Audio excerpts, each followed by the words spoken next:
So hello guys and welcome to Sunshine Studies. My name is Anubhav Chaudhary and today we are going to study business studies. So let's study the first chapter, that is nature and scope of management. Now, what do you mean by management? Management का मतलब आप क्या जानते हैं? Management का मतलब ये है कि ये एक कंपनी तक सीमित नहीं रहता।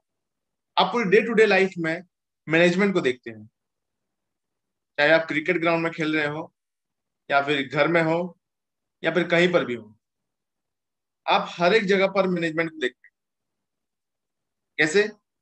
जैसे कि आप अगर किसी क्रिकेट ग्राउंड में खेल रहे हैं तो उस टीम का जो कैप्टन है वो एक मैनेजर है जो पूरे टीम को संभाल रहा है और पूरे टीम को डेलीगेट करता है कि तू ये काम कर, तू ये काम कर, तू ये काम कर। वो पूरे टीम को डेलीगेट करता है। ओके।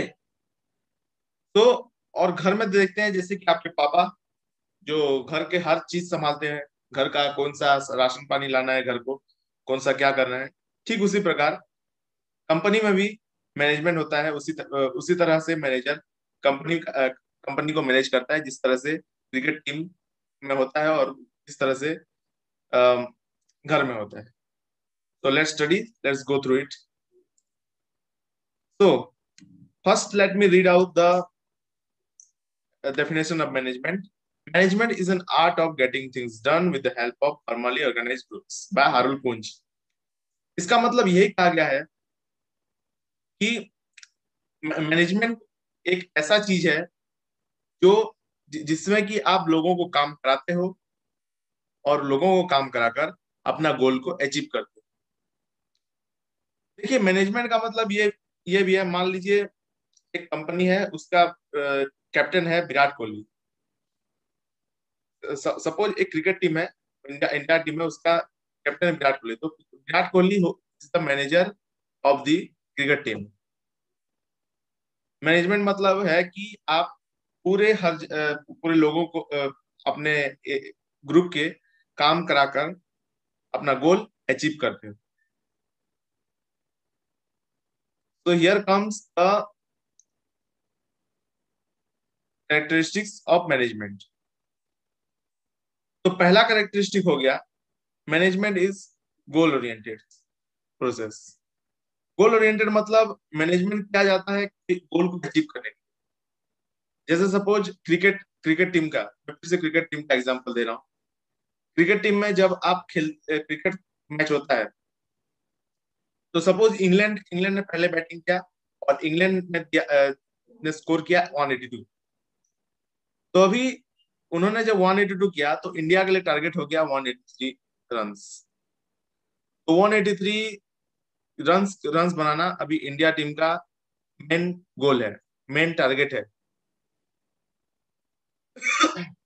इसलिए कहते हैं मैनेजमेंट इज गोल ओरिएंटेड। तो इस तरह से उसमें टारगेट, उसी तरह से कंपनी का भी एक गोल होता है। एक मंथ में सपोज 1200 यूनिट्स प्रोडक्शन करना है। तो 1200 यूनिट्स प्रोडक्शन करना कंपनी का गोल है और वही गोल को काम करने के लिए एक प्रोजेक्ट लेते हैं और उसी प्रोजेक्ट पर मैनेजर्स अपने टीम के साथ काम करते हैं। तो मैनेजमेंट किया जाता है कोई गोल को अचीव करने के लिए। तो hence we can say that the management is goal oriented. Okay. Next आ गया continuous process. Now management is a continuous process. देखिए, मैनेजमेंट तो कोई रॉकेट साइंस तो है नहीं कि उसको एक सेकंड में ही आप खत्म कर दे या फिर एक दिन में ही खत्म हो जाए या एक महीने ही खत्म हो जाए, ब्ला ब्ला ब्ला। ये कंटिन्यूअस ही प्रोसेस है। अनलिमिटेड टाइम तक चलता रहता है ये प्रोसेस। तो here we can say that management is continuous process. Let me give an example. जब एक इलेक्ट्रिसिटी कंपनी है, वो इलेक्ट्रिसिटी कंपनी जब इलेक्ट्रिसिटी प्रोडक्शन करता है तो एक दिन के लिए नहीं करता, वो लगातार करता ही जाता है। एक बार अगर उसका प्रोडक्शन बंद हो गया तो पूरी सोसाइटी का भी प्रॉब्लम होगा और उस कंपनी का भी मेजर लॉस हो जाएगा। तो hence we can say that management is a continuous process. आपको हमेशा, इट्स डेली लाइफ प्रोसेस, आपको हमेशा करना पड़ता है ये चीज। Next is multi dimensional. देखिए, एक मैनेजमेंट में लोगों को लेकर साथ चलना पड़ता है। तो हमको एज ए मैनेजर हमको ये भी देखना पड़ता है कि ये इंसान किस मूड में है। एक इंसान मान लीजिए अब बहुत थका हुआ है, अरे बाप रे भाई मैं तो काम नहीं कर सकता, तो ऑब्वियसली वो काम नहीं कर पाएगा। तो एज ए मैनेजर आपको ये भी देखना पड़ता है कि वो बंदा काम कर पा रहा है या नहीं कर पा रहा है। अगर नहीं कर पा रहा है, थका हुआ है, तो उसको तो रेस्ट दीजिए, किसी और को लाइए। तो इसीलिए हमको सब चीज देखकर चलना पड़ता है, और hence you can say that management is multidimensional, where we have to study the minds of workers and we have to give to overlook each and everything and take the work ahead. Hence, we can say that management is multidimensional. Next है, management is A group activity. देखिए, management एक मेरी जंग one army नहीं है कि आप अकेले जाकर सब काम कर दो। नहीं नहीं, मूवी से कभी इंस्पायर्ड मत होइएगा। मैनेजमेंट में क्या होता है, उसको आप अपने टीम को लेकर चलना पड़ता है। देखिए, क्रिकेट का एग्जाम्पल फिर से ला रहा हूँ। क्रिकेट में क्या आप कैप्टन अकेले अकेले तो खेलता नहीं है, पूरे प्लेयर्स को लेकर खेलता है। अब आप एंशियंट एंशियंट टाइम्स के राजा महाराजा को ले लीजिए। कोई राजा बिना को एक डिसीजन लेने के लिए चीफ मिनिस्टर, मिनिस्टर्स और एडवाइजर्स, राजगुरु, इन सब का जरूरत पड़ता है। ओके, और उसको वॉर लड़ने के लिए पूरे सोल्जर्स का जरूरत पड़ता है। किंग अकेले तो वॉर लड़ने तो जाता नहीं है, अकेले तो कोई डिसीजन लेता नहीं है। तो उसको एक बहुत बड़े उसको एक बहुत सारे लोगों का जरूरत पड़ता है। यहाँ ऑर्गेनाइजेशन के कॉन्टेक्स्ट में भी मैनेजमेंट एक ग्रुप एक्टिविटी है। बिना वर्कर्स के कभी कोई प्रोडक्शन नहीं हो सकता है, बिना एम्प्लॉय के कभी कोई फैक्ट्री नहीं चल सकता। इसलिए management is A group activity. Next comes the dynamic functions. Management is a dynamic function because we need to bring new innovative ideas and some new innovations, new creativity. We have to apply new creativity in the management process. हमको हमेशा constantly नया नया ideas लाना रहता है management में, ताकि हमारा जो काम है वो एक इनोवेटिव वे में चले। जैसे कि आपने आपने एग्जांपल दिया, आपने देखा ही होगा, जैसे जियो है ना। जियो ने क्या किया, पहले एक महीने उसने एक फ्री कर दिया हर एक पैकेज को। जब सारे कंपनी पैसे के चार्ज लगाए जा रहे थे, तब जियो ने फ्री कर दिया था, और सारे लोग पूरा खुश हो गए, वाह ये इतना अच्छा प्राइस लगा रहा है, मतलब हम इसी के ही कंपनी में जाएंगे। तो सब जियो सब अट्रैक्ट करने लग गया। तो आपको हर चीज करना होगा। आपको एक जगह पर कील नहीं ठोक रहा है, तो आपको वो कील को लेकर दूसरे दीवार दीवार में ठोक देखते हैं, आप पता यहाँ पर चल जाए। ठीक है। तो मैनेजमेंट हमेशा चेंज होता रहता है, वो डायनामिक प्रोसेस है। आपको नया नया आइडियाज लाना पड़ेगा। एक आइडियाज अगर लगाते रहे ना, जरूरी नहीं है कि 1990s का आइडिया 2020 में लगे, जरूरी नहीं है कि 2020 का आइडिया 2030 में लगे। आपको करंट ट्रेंड्स को लेकर नया नया आइडियाज लाना पड़ता है। तो hence we can say that management is a dynamic process. So next here comes the organizational objectives. Now first, survival. Every organization first aim to survive the competition in the market by reasonable profits. तो देखिए, business में क्या होता है, business को survive करना रहता है। अगर उसे मार्केट में घुसना है तो सरवाइव करने का टैक्टिक्स पता होना चाहिए। बहुत सारे कॉम्पिटिटर्स हैं, तो अगर सरवाइव करना है तो कॉम्पिटिटर से ज्यादा प्रॉफिट आपको अर्न करना पड़ेगा एज ए कंपनी, किसी कंपनी को, तभी जाकर आप सरवाइव कर सकते हैं। आपको कोशिश करना है कैसे भी करके उससे ज्यादा प्रॉफिट कमाओ। ये पूरे ऑर्गेनाइजेशन का ऑब्जेक्टिव है। Next is growth. ग्रोथ में आपको क्या करना होगा कि आपको ना सेल्स लाना, अपना सेल को इंक्रीज करना होगा, कितना ज्यादा हमारा प्रोडक्ट बिक्री हो सकता है, कितने ज्यादा कस्टमर्स हमारे बढ़ सकते हैं, कितने ज्यादा हमारे एम्प्लॉइज अच्छे से काम कर सकते हैं। आपको ग्रोथ को भी इंश्योर करना होगा। So growth is related to survival, we can say that. Last one is profitability. मुझे पता है आपको प्रॉफिटेबिलिटी के बारे में बहुत अच्छे से पता है। कंपनी का ऑपरेशन का मेन मुद्दा ही यही है कि आपको प्रॉफिट चाहिए, और कंपनी का दूसरा नाम भी यह है कि रिस्क। आपको कुछ पाने के लिए कुछ देना पड़ता है। वैसे आपको पाने के लिए कुछ देना पड़ता है, ये कॉन्सेप्ट यहाँ कैसे रखता है? बिजनेस में अगर प्रॉफिट पाना है तो आपको रिस्क लेना पड़ेगा। Obviously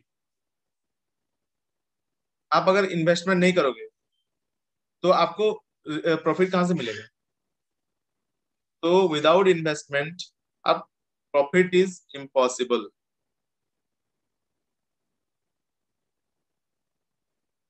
So next comes the social objectives. Social objectives, the first one is supply of quality goods at reasonable prices. तो यहाँ पर क्या होता है कि आपको एक अच्छे से प्राइस सेट करना पड़ेगा जिसमें जो कि सबको अफोर्ड कर सके। You have to set a price that everyone could can afford to buy your product. So it's your responsibility to keep in the mind the purchasing power of the people, the needs of the people, and set the price according to it. Next is creating employment opportunities. अभी देखिए India का employment बहुत लो चल रहा है, मतलब unemployment rate बढ़ चुका है, और आप जानते हैं रिसेंट कोविड टाइम से बहुत लोग को नौकरी नहीं मिल रही। तो एक कंपनी को तो एम्प्लॉयमेंट जितना एम्प्लॉयमेंट ज्यादा बढ़ेगा वो इंडिया के इकोनॉमिक ग्रोथ में उतना ही कंट्रीब्यूट करेगा। तो एज ए कंपनी, तो कंपनी को का रेस्पॉन्सिबिलिटी होता है कि उसको हर एक बंदे को एम्प्लॉयमेंट देना पड़ता है। You have to give employment so that it could contribute to the development of the society and development of the whole economy uh, of the country. Next is financial support to the communities. आपको अब कुछ पैसा contribute भी करना होगा for the development. जैसे कि एक कंपनी, बहुत सारी कंपनीज ने चैरिटेबल ट्रस्ट में भी पैसा का योगदान दिया है। मैं बहुत सारे कंपनीज ने चिल्ड्रंस फंड में भी पैसा का योगदान दिया है। बहुत सारी कंपनीज ने डिजास्टर मैनेजमेंट के लिए भी कंट्रीब्यूट किया है। तो this contribution are necessary for the development of the country. Last one is becoming eco friendly. जैसे आपने देखा होगा कि आजकल जितने फैक्ट्रीज हैं, हर एक फैक्ट्रीज में इतना स्मोक एमिट किए जा रहे हैं ना कि मतलब पूरा पोल्यूशन से भरपूर हो जा रहा है पूरा एनवायरमेंट, और उस वजह से बहुत सारे वाइल्ड लाइफ और नेचर पर भी इफेक्ट पड़ रहा है। जैसे आपने रोबोट 2.0 में देखा होगा कि किस तरह से मोबाइल नेटवर्क के टावर से कितने पक्षी मारे जाते हैं। तो as a company owner you should maintain the sustainable way for your production so that no wildlife, no natural entity should be affected। आपके प्रोडक्शन से कोई भी वाइल्ड लाइफ और नेचुरल एंटिटी अफेक्टेड नहीं होना चाहिए। तो next is personal objectives. Personal objective means एक हर एक काम, कंपनी ऑर्गेनाइजेशन में काम करने वाले इंसान का एक अपना अपना सेटिस्फेक्शन लेवल होता है।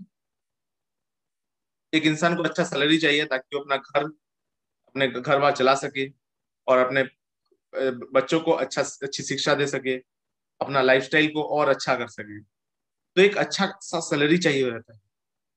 Next is personal recognition. हर एक मैनेजर को ये करना चाहिए कि अपने कंपनी में जो एम्प्लॉय काम कर रहे हैं उन एम्प्लॉइज को, जो अच्छे काम करने वाले एम्प्लॉइज होते हैं, उनको पहचानना चाहिए, उनको अप्रिशिएट करना चाहिए, उनको एनकरेज करना चाहिए, मोटिवेट करना चाहिए। उनको अगर आप कंस्टेंटली मोटिवेट करेंगे तब उनको काम करने के लिए और भी एनकरेजमेंट मिलेगा। तो personal recognition also comes under the personal objectives. Next आता है better and healthy working conditions. आपको सिक्योरिटी भी आपको सिक्योरिटी भी इंश्योर करना होगा। काम करते करते कोई इंजूर्ड ना हो जाए।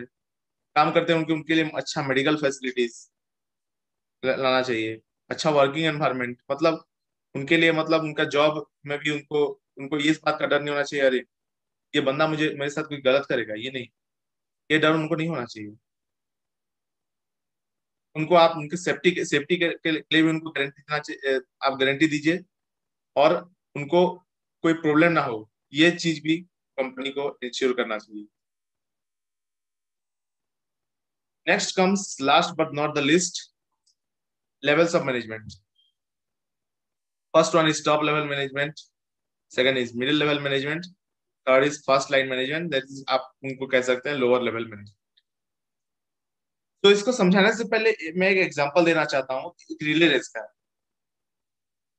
रिले रेस में आप जब स्कूल के आप या फिर आपके कॉलेज के एनुअल स्पोर्ट्स में आप आपने देखा होगा कि एक बंदा स्टार्टिंग लाइन में खड़ा रहता है और वो एक डंडा लेकर जाता है दूसरे बंदे तक।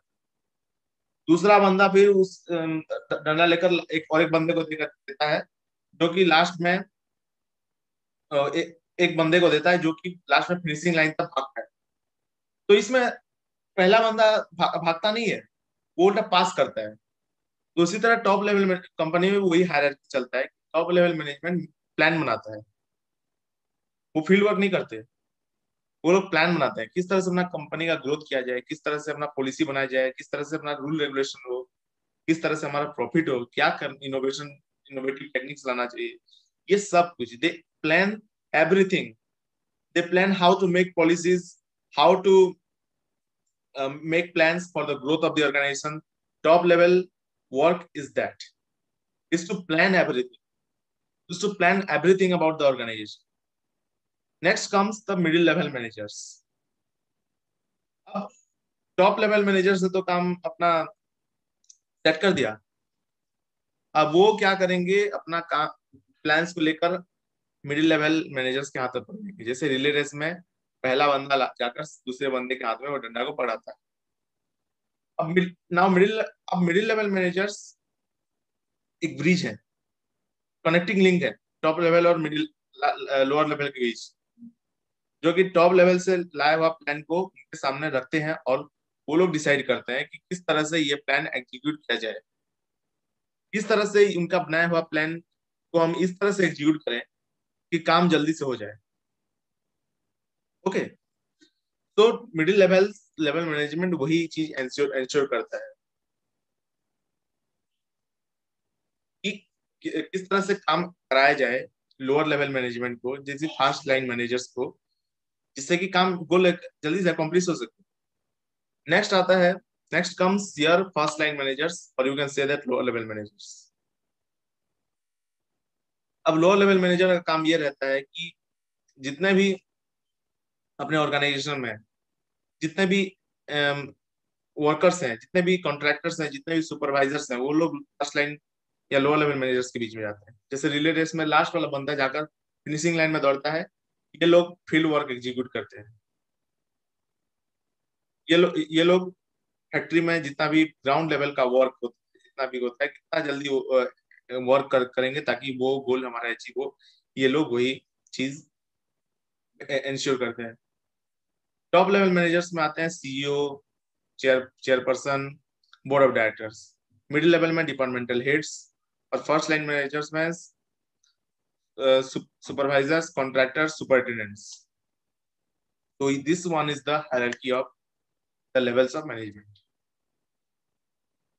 So thank you for watching the video and don't forget to like and subscribe the video. If you want this study material, you can find the link in the description. And also, if you want more subjects and more detailed studies, go to the website www sunshinestudies.com. Thank you.